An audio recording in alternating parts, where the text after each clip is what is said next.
What's up? It's Way Up at Angela Yee, and it is my favorite day, a Wealth Wednesday. I got my partner, Stacey Tisdale, here. Happy Wealth Wednesdays, everybody, and we have something really special for you. We know that it is Mental Health Awareness Month, so we are going to focus on your mental health and bring you some brown ambition with Mandi Woodruff Santos, who is the founder of that amazing podcast. If you haven't heard it, check it out.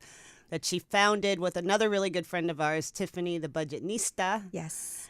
Who recently left. Mandi will tell us all about that. And now Brown Ambition is on iHeart. It's all mine. And it's on iHeart. And it's all on hers. Yay. And let's start right with that. What was that transition like? Oh, I mean, who likes change? Nobody, right? Like it can be scary. I know Tiffany and I did the show together for 9 years. Ooh. And she's my girl. Like, we're sisters. We started as more, I would say, business associates. You know, I was a reporter. I wanted to do a podcast. I was sick of being the only chocolate chip in the pancake. I was at Yahoo Finance, Business Insider, and I just wanted more of us. I went to this conference. I met Tiffany and like 6 other Black girls at this conference, and I was like, why can't we just be together more? And so I tricked her into doing a podcast with me. Trick trap. And it really started as like, you're dope. You know, she was a financial educator. I brought that journalistic, quality to it. I mean, my little facts and my objectivity. And then quickly, or not quickly, over the next 9 years, we became more than like just business, partners. And we went through so much. I mean, the death of her husband, her fertility journey, my fertility journey, marriage. We started the show, I was 27, I was a baby. And so you live a lot of life, and we're so fortunate that we were able to build that sisterhood. And so when she told me, it was like, I think I had a 4-month heads up. She called me. I was blowing up balloons from a kid's party, of course. You're like, I will never forget that moment. Oh, no.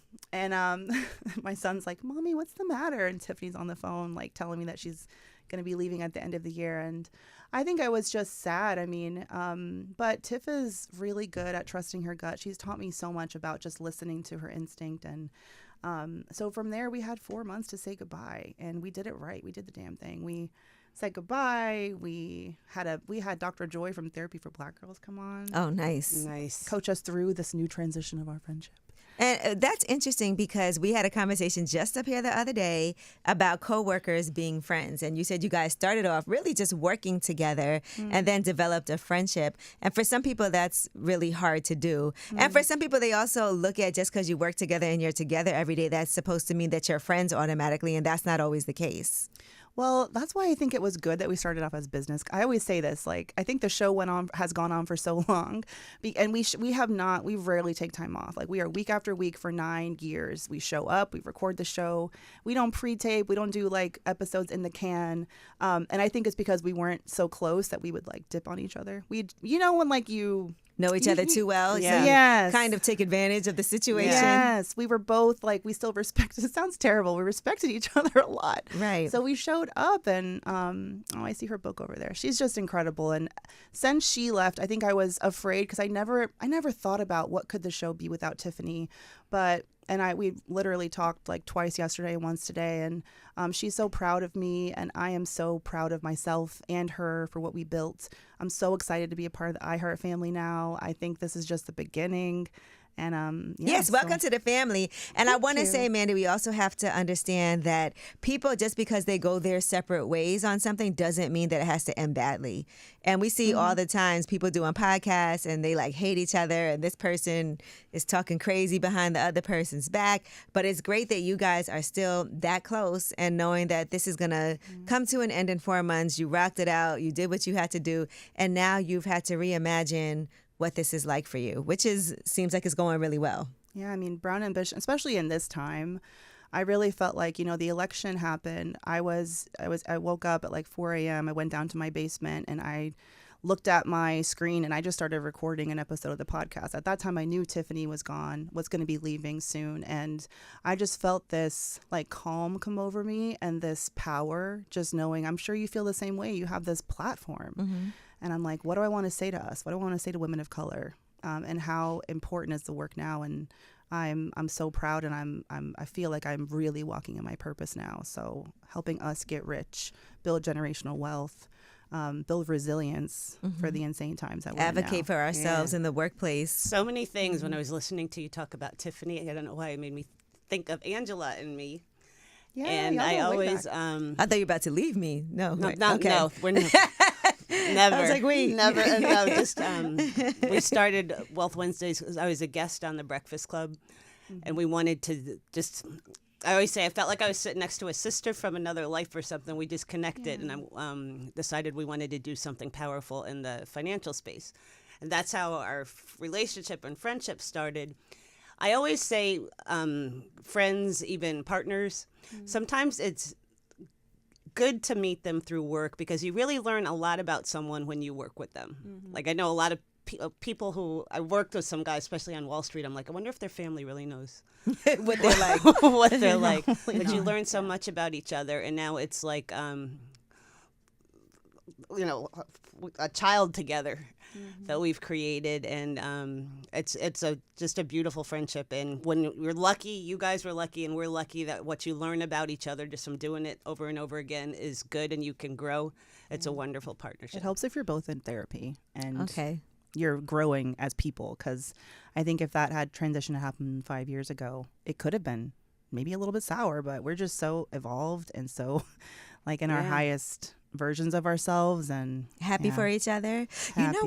what? Speaking on this, I want to discuss something that a lot of people are dealing with right now. And I know this is something that you've discussed. We see a lot of businesses struggling. We see people getting laid off. We see people nervous about what's going to come in the future. But when you do get laid off, it's an unfortunate situation. How can you advocate for yourself? Because I know severance packages aren't a must, right? Not at They're all. not a given, but it is something that you can negotiate. Can you talk about that? Because I know so many people, and it's embarrassing for people as well, and I want to talk about that too. For some people, they don't even, want to tell people The shame factor with it, yeah. that this is happening to them. And so that part is also hard. So I want to talk about that a little bit. I think we're in like a very unique time. It's been a couple of years now where it has been the economy has been so dicey. It's like, is it a recession? No, it's not a recession. But the women I work with, it's very much, it feels like a recession. Like, I don't care what the economists say, what the Fed says, like, we are going through it. And you're right. I mean, layoffs are continuing to happen. And the unfortunate thing is that, of course, yes, I want to empower people to negotiate their severance packages, and you absolutely can if you're lucky to be offered one. Because to your point, packages are not required. Companies literally only give severance packages because they're afraid of y'all talking crap about them on the internet. It's about their reputation. And, they don't want to be known as a company that has let people go without a dime.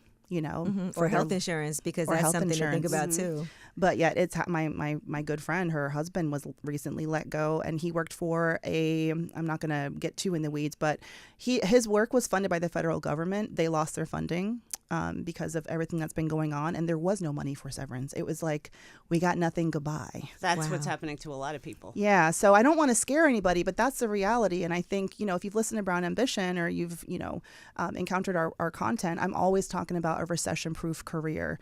And by that, I mean, always expect that whether it is the current, administration, whether it's changes in your industry, changes in your life, like, ish is going to hit the fan at some point. So, like, why even pretend like it's not going to happen? Have your, make sure you're living beneath your means so you can be saving and investing for long-term growth.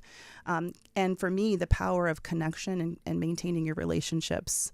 When the women I work with are recently let go, I'm like, don't look at your resume.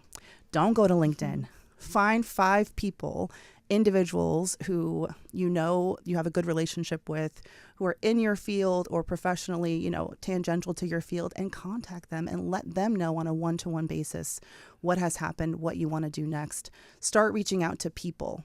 And you'd be so surprised, maybe not, how scary and intimidating that can be. But that is what creates career longevity. It ain't your resume. What do you say to people who are really crashing right now? I mean, you can be living beneath your means, everything. Yep. And you had one of your podcasts was really interesting. It's I have $400,000 and I'm drowning in credit card debt. And you and I were having a conversation the other day, and when we've taken care of kids, we've taken care of parents, we're financial experts. Yep. And you look at your finances and it's like, okay, I want my finances to look different than that. And I know I had to make peace with myself. Nothing's going to be perfect. You're raising a kid and taking care of a parent. It's okay for things to not be okay.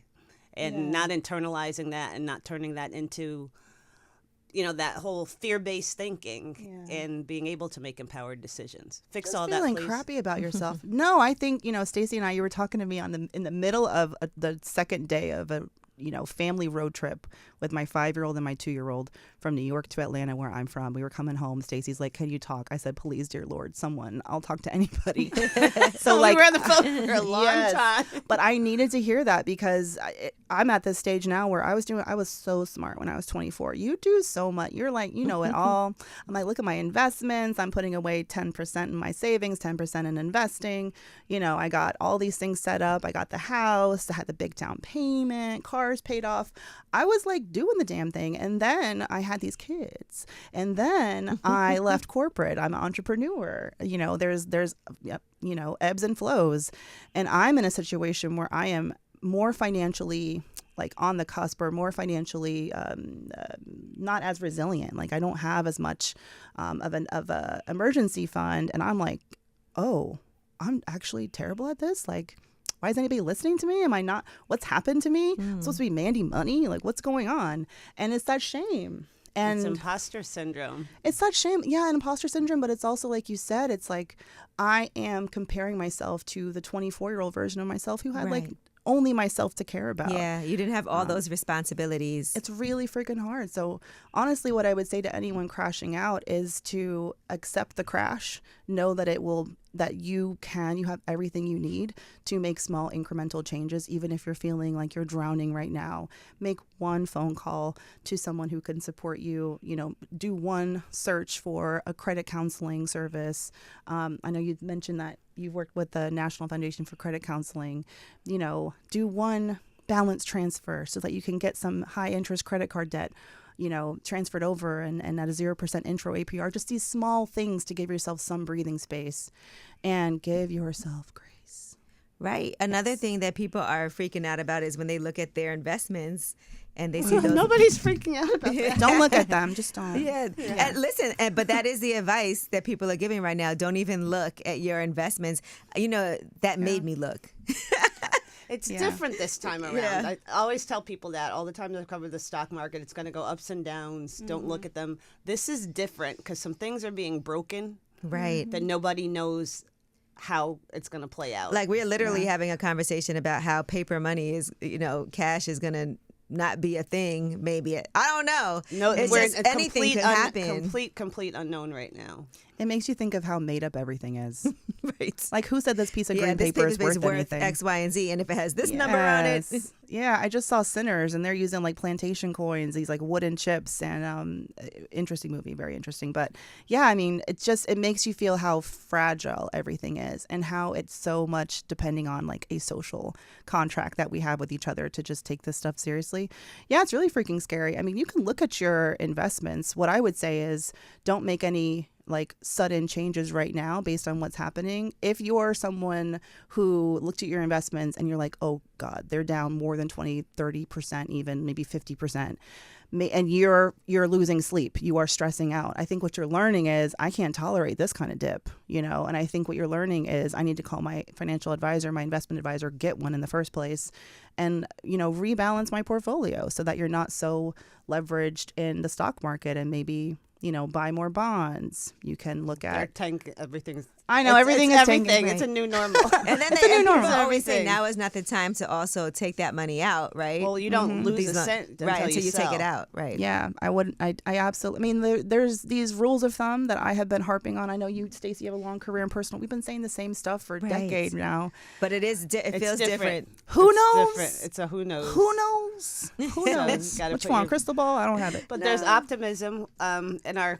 I'm going to call it Mandi and Stacey's car ride now. In our car ride, we also got to, of course, a really beautiful place. And a lot of the Black women, Brown Ambition really is focused on Black women. Mm-hmm. There's an optimism.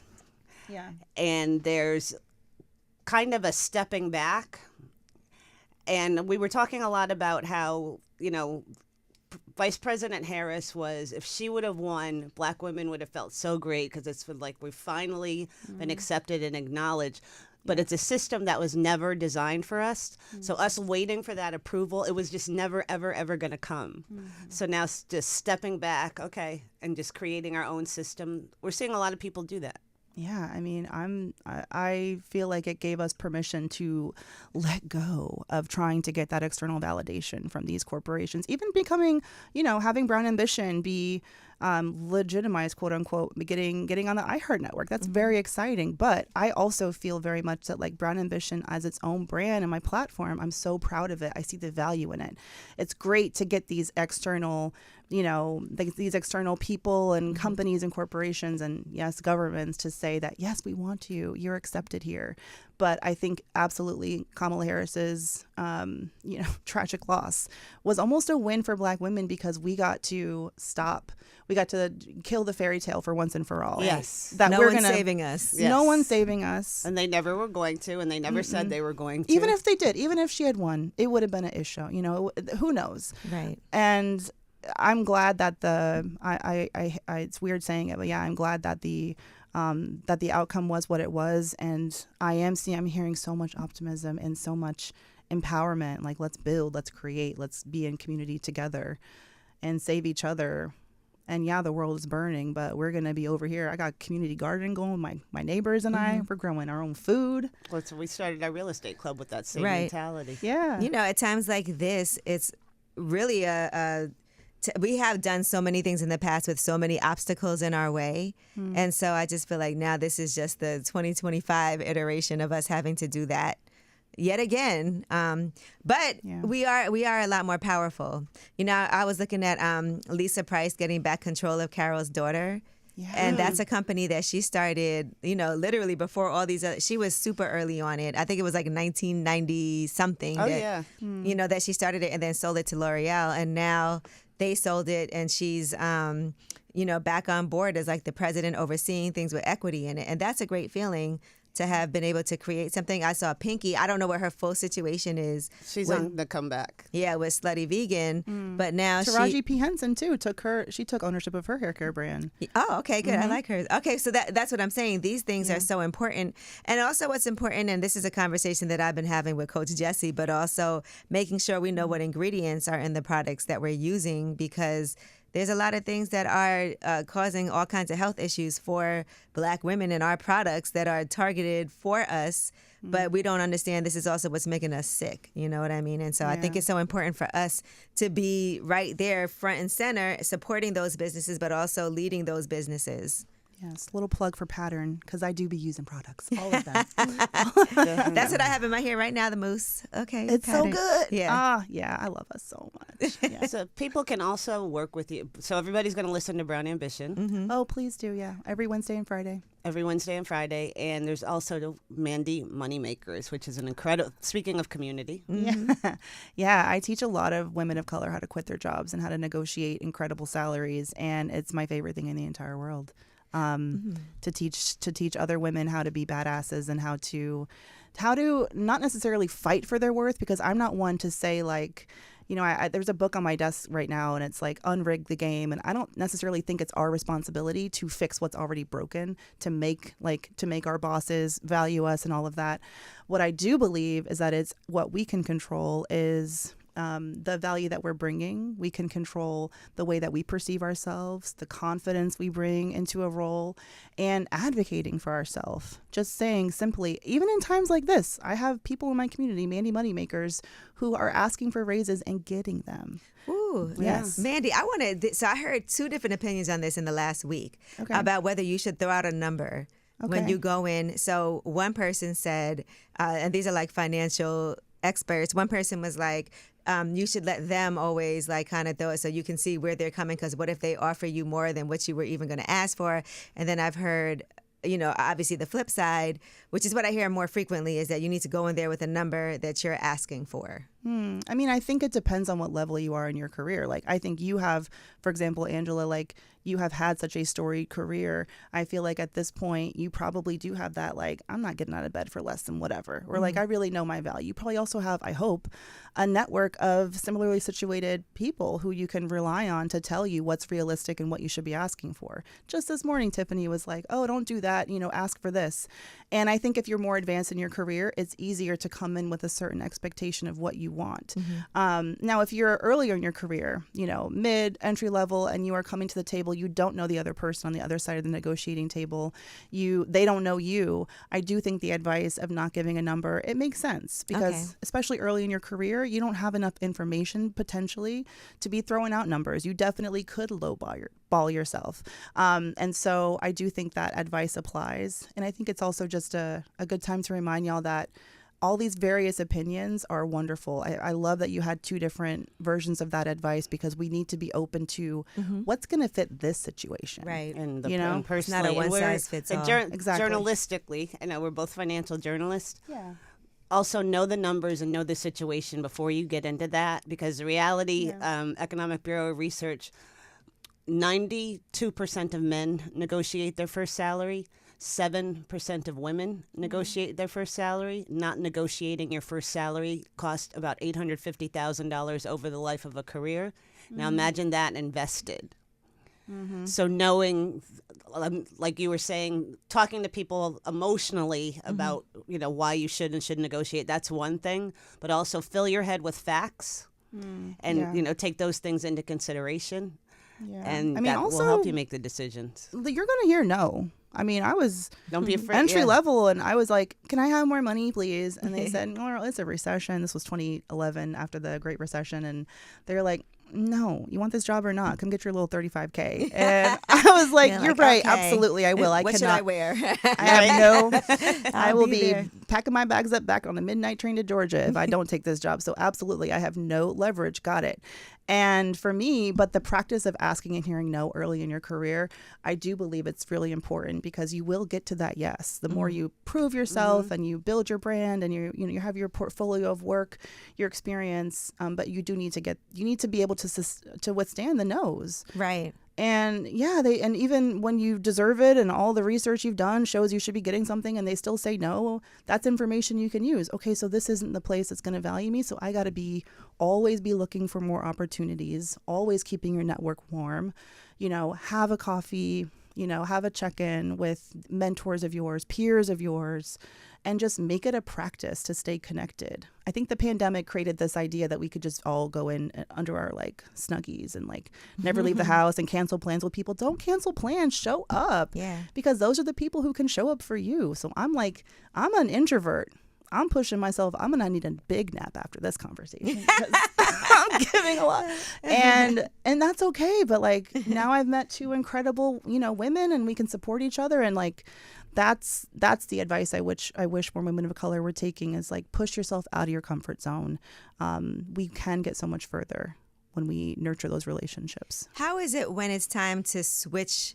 Because, a lot of times you do want to switch gears. Maybe you've been doing something for X amount of time, but now I want to switch over to another path, but now I got to start at the bottom, right? Yeah. So talk to me about that. It's interesting. This whole conversation makes me think about when I first started doing radio. And I had to really take a severe cut in what I was making. They did not pay radio. She thank you, iHeart, but when I first started, I knew that I had never done radio before, so I did accept that. But it was kind of hard for me. I did negotiate though after a year and got a 40% raise. And oh damn, they were really underpaying you. They were absolutely 40%. Sounds like a lot, but it's not a lot when you're not making a lot. So it was just because you wanted to switch into. So I switched into radio to make, way less than what I was making doing marketing. But I also knew this was something that I had to start that way because I didn't have anything to point to be well, I've done this, I've done that. I have relationships. They don't care. And like you said, it is a field that is not easy to make a lot of money in.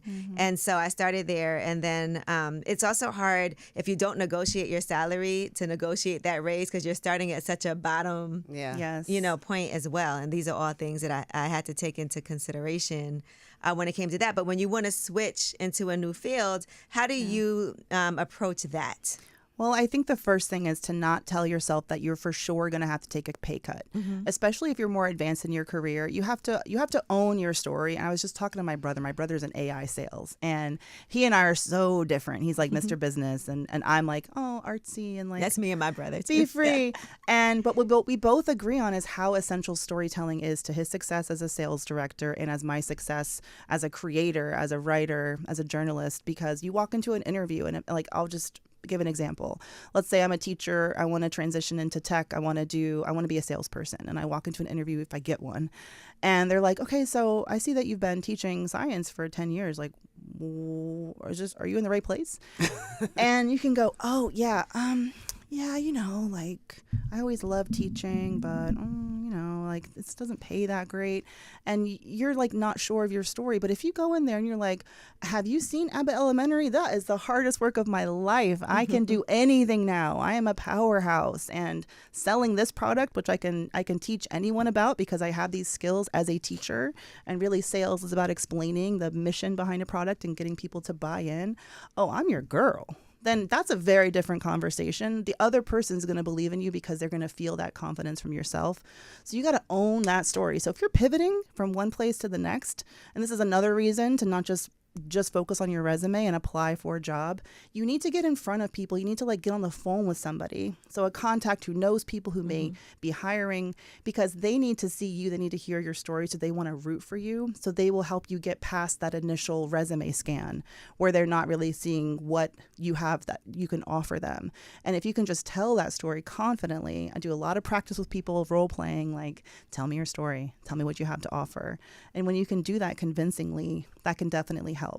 Also, it is, a little bit easier if you're not pivoting out of the industry and the work that you're doing. Sometimes you can be a research analyst at a beverage company, and you may want to pivot into the beauty industry, but still be a research analyst.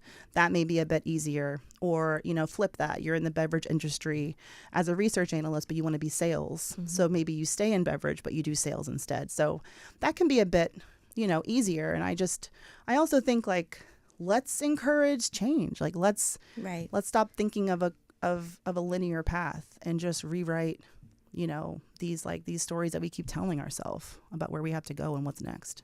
What's a 9-to-5 entrepreneur? Me. Or it was me. So a 9-to-5 entrepreneur, those are my favorite people. And I actually think if you want financial resiliency, I think 9-to-5 entrepreneurship is a great idea. So that's when you are working full time for the man, for the corporate. Hey. And and you are getting because unfortunately in this country, you got to do that to get health care for the most part. You're getting your benefits, you're getting your stable, quote unquote, biweekly paycheck, but then you're also creating your own business on the side. And business does not have to mean you have a physical office space and you have employees. It can be, for me, it was starting Brown Ambition. Right. That was my side hustle. Now it's my main hustle. Love it. I still got almost like Brown Ambition's my 9-to-5 and Mandy Money Makers is my passion 5 to project. 9. Yeah, exactly. Well, I got the kids. It's all mixed up. 9 to midnight, It's 24 hours. Yeah. And I really encourage that. And my brother would be so proud again, because he's like, screw being a starving artist. He's a filmmaker, but he works in AI sales. He can make a $30,000 short film, which is incredible, by the way. Go see it, Thomasville. But he can also, he shows up and gets his money. Right. And that's how he fuels his passion. Now, I went the starving artist route, trying to be a writer, journalist. But I believe in that strategy. I believe that the 9-to-5 entrepreneur, it just makes so much sense. Right. And you don't need to go and quit your job and then go try to running a business is hella hard. Yeah, I know.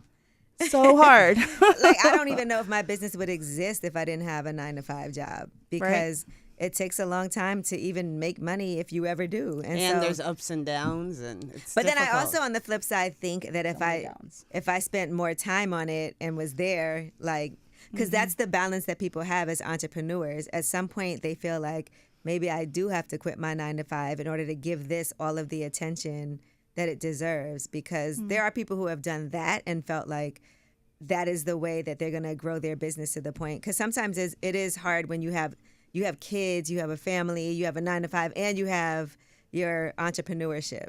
Yeah. So we crash out. Exactly. Yeah. It's the shoulds, you know, it really is. It's Right. like you have to, like, you are figuring out your own path. And I think social media, especially in the pandemic, you saw so many business influencers. I can teach you how to have an online business and start a course and start a community. And, you know, I'm looking at all this like, maybe it's going to be fun for the first year, but you will hit those ebbs and flows. And maybe like marketing is a long-term game. And how do you get customers coming back? They buy from you once and make them a returning customer. Those are really difficult skills to teach people just on the internet. And I think I know several, and I've been thinking about doing an episode about this, but 5 at least influencer creator friends of mine who left corporate during the pandemic, started their own businesses, and are going back to corporate because even they are like, oh, we like that. Right. A little bit of stability. I can do both. And I fully support it. And we got to stop shoulding ourselves to death, trying to think about what the business should be or what I should be doing. What era are you in right now? What season are you in? And how can you meet yourself in that moment? I got 2 little kids, and I have a podcast and another business. So I'm working on my own book. Like, I have a lot going on. And each of those, like, is Brown Ambition, like, you know, at the stage I want it to be right now? No, because I'm just spread in other places a little bit thinner, you know? So I have to make peace with that and just accept it, and know that I am nurturing seeds in different pots, and that hopefully I'll have a whole harvest. Ooh, what a great analogy. That's so corny. A whole harvest someday. I saw you post about working on the book again. Yeah. And so you went through a lot, I guess, before you were able to pick that back up. Can you talk about that? My book. So the book is called Brown Ambition. I don't have a subtitle yet. My publisher's like, what is it? Girl, the way I have a manuscript deadline tomorrow, and I should be working on it. Whoa. But it's yeah, it's fine. It's great. I remember those nights. But I get to write a book. At the end of the day, I'm just like, please, like, just, you know, give me this pressure. It's amazing. I get to write a book. No, but the book is a memoir. It's going to be a memoir, and also I'm going to share all the tools that I've used to succeed in my career, and not just succeed, because I am not a period at the end of a paragraph. My story is unfolding as I'm sitting here, but how I am coping with the inevitable ups and downs of this big, wild, ambitious life that I have created for myself. And it's about my relationship with the word ambition. Brown Ambition is the name of our show, but we're not about, you know, it's not about ambition at any cost. It's about, you know, creating the version of your life where you're not surviving, but you're actually thriving.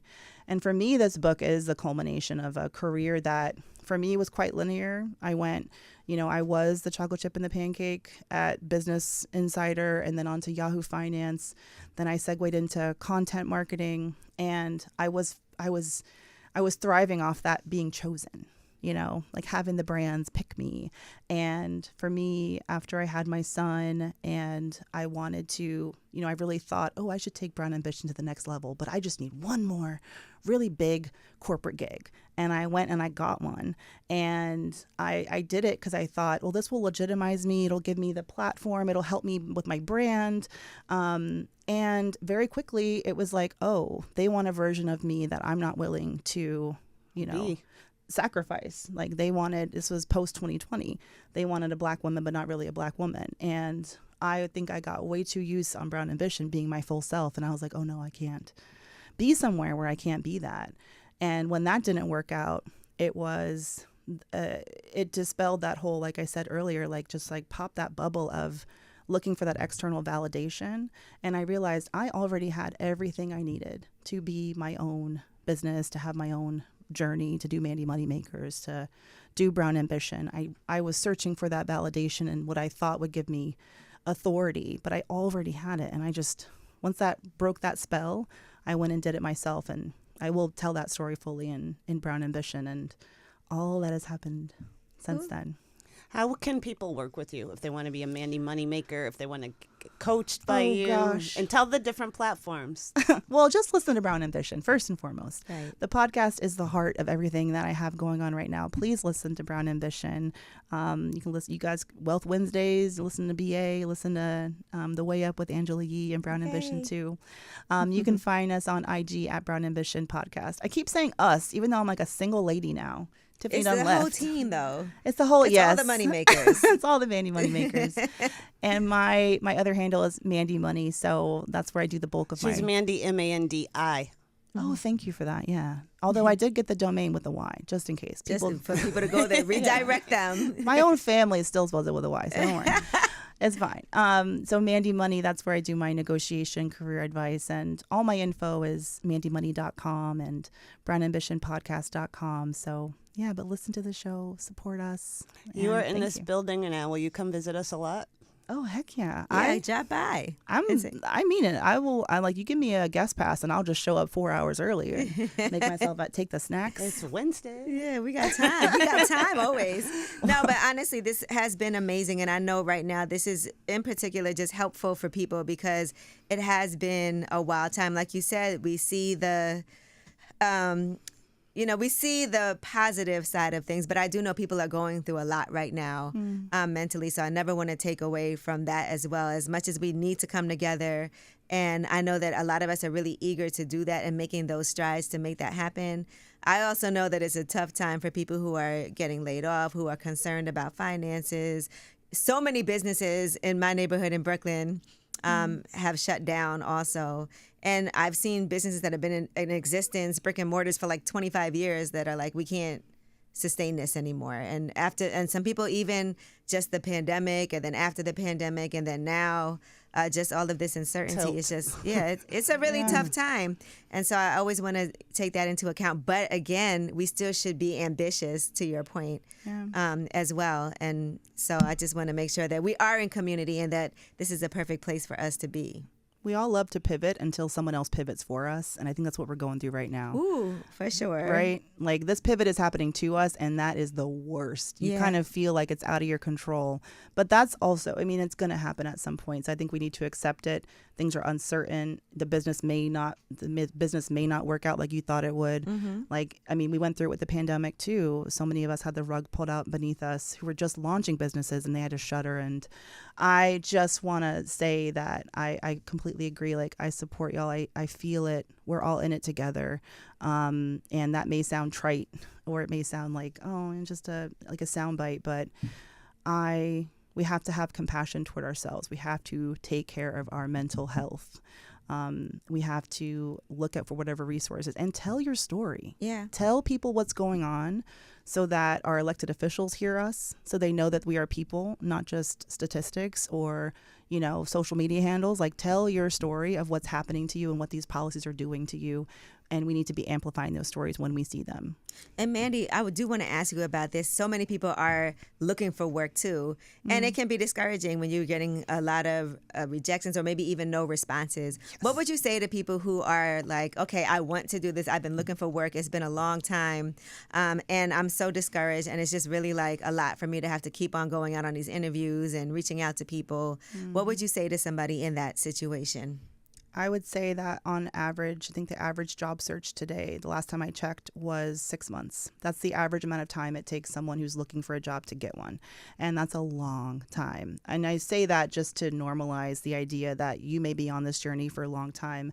And if you're someone who's been in a field, you have lots of experience, and maybe there's not a cookie cutter role for you, it could take longer than 6 months.